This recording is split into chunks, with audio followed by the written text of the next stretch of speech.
My name is Vanessa Cole, and I found out I wasn't invited to Thanksgiving because of a dog. I didn't hear it from my family. I found out while watching my sister's Instagram live. She stood in my parents' kitchen with a glass of wine, smiling as hundreds of people watched. The camera swept across the room, showing the beautifully decorated table, my mother arranging dishes, and my father carving the turkey as if everything was perfect. Then a viewer asked, "Where's Vanessa?" My sister laughed. "Oh, we didn't invite her," she said. "Milo gets nervous around unstable people." My mother chuckled in the background. My father said nothing. I stared at my phone, unable to move. It wasn't the insult that hurt the most. It was knowing exactly what they really meant. They weren't protecting the dog. They were embarrassed by me. I rented a small apartment, worked an ordinary job, and built my life without asking them for money. To them, that wasn't independence. It was failure. About an hour later, my father sent me a text. "Don't forget your rent is due this week." The irony was impossible to ignore. I wasn't welcome at the house, but they still expected my payment. I didn't argue. I didn't respond. I stayed silent. Over the years, I had learned that silence often says far more than anger ever can. A week later, I walked through their front door without warning. The shock on their faces told me everything. My mother froze with her wine glass halfway to her lips. My father jumped up so quickly that the TV remote fell to the floor. My sister sat beside Milo, staring at me as though she'd seen a ghost. No one spoke. I quietly closed the door behind me. Milo, the dog who was supposedly terrified of me, didn't bark, growl, or even back away. He simply looked at me and wagged his tail. My sister shifted uncomfortably. "What are you doing here?" she asked. I ignored her and looked at my father. "I came to talk." His expression hardened. "This isn't a good time." I almost laughed. Apparently, it had been a perfectly good time when they wanted my rent money. My mother carefully placed her glass on the table. "Vanessa, you should have called first." "Called?" "Asked permission to enter the very house I was paying to live in?" Without saying another word, I reached into my bag. Every pair of eyes followed my hand. They had no idea what I'd done during the week. They pretended I didn't exist. I placed a large envelope on the coffee table. No one touched it.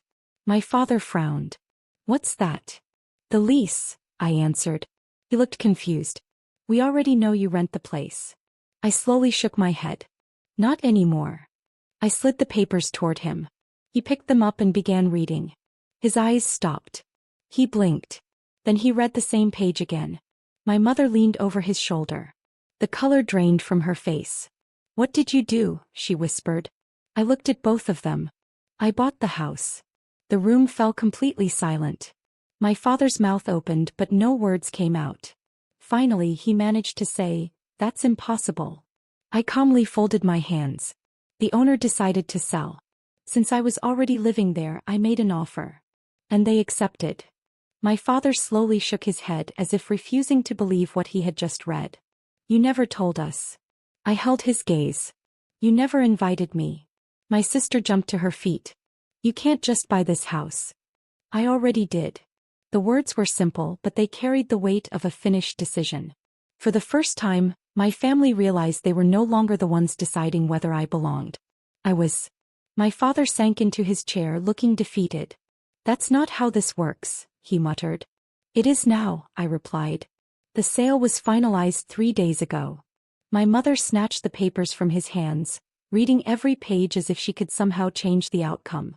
"You did this behind our backs," she whispered. I almost smiled. Behind their backs. After they had publicly erased me from their lives? My sister folded her arms. "So what? You're our landlord now." I let the silence linger before answering. "Yes." The room became painfully quiet. My father rubbed his forehead. "Vanessa, we're family." Family. The same word they had used whenever they wanted something from me. The same word they hid behind when they excluded me, charged me rent, and treated me like I didn't matter. "I know," I said. "That's why I won't treat you the way you treated me." Relief flashed across their faces. It disappeared when I continued. "But your lease expires in 30 days. My mother's eyes widened. "You're not serious." "I am." "This isn't revenge," I said. "It's about taking back control of my home, my future, and my life." My father stood up. You wouldn't do this. He didn't sound angry. He sounded certain. Certain I was still the daughter who always forgave, always stayed quiet, and always accepted whatever they decided. He was wrong. I'm not forcing you out, I said calmly. The lease is ending. What you do next is your choice. My sister scoffed. You're doing all this over a joke? A joke. I remembered watching her Instagram live while strangers laughed in the comments and my own family acted like I didn't exist. I wasn't laughing, I answered. She looked away without another word. My mother stepped toward me. Where are we supposed to go? I looked at her for a long moment. Years ago I had asked myself that same question when they made me feel like I had no place in my own family. You'll figure it out, I said quietly. My father took another step forward. We're your family. I met his eyes. And I was your daughter. Silence filled the room. For years they had decided where I belonged. Now I was deciding what happened next. What they didn't understand was that losing the house wasn't the hardest part. Losing control over me was. The phone calls began the very next morning. My father called first. Then my mother. Then both of them over and over, hoping persistence would change my mind. I ignored every call. Not out of spite. There was simply nothing left to say. 3 days later my sister finally sent a text. You're embarrassing this family. People are asking questions. I stared at the message. She hadn't cared about embarrassing me in front of hundreds of people online. I deleted the text without replying.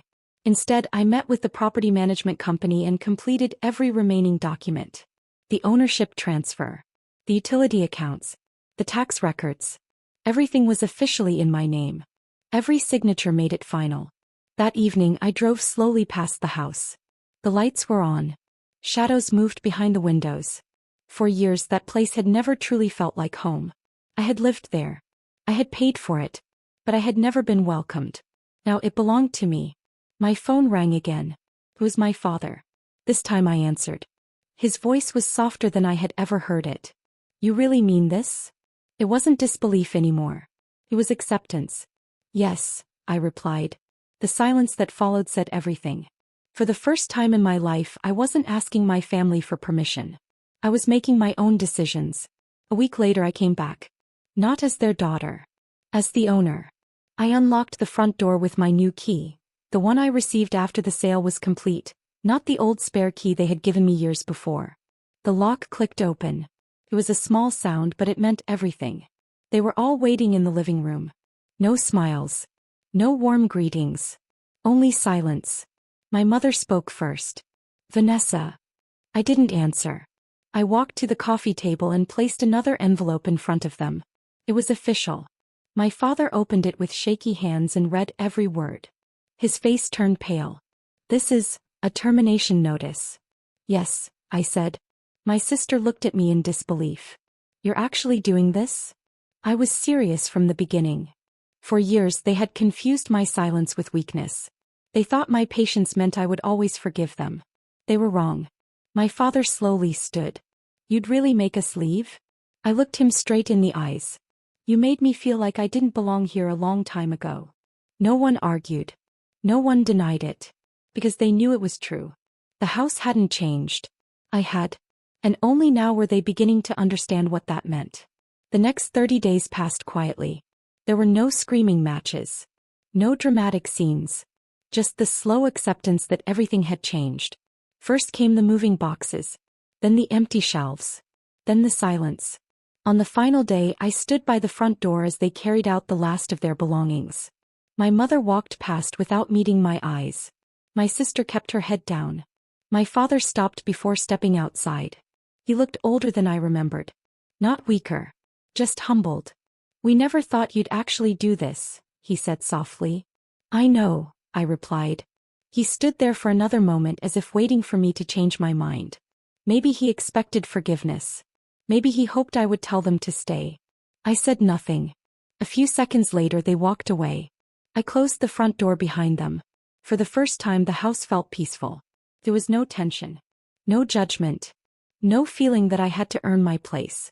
It was simply home. I slowly walked through every room. The kitchen. The living room.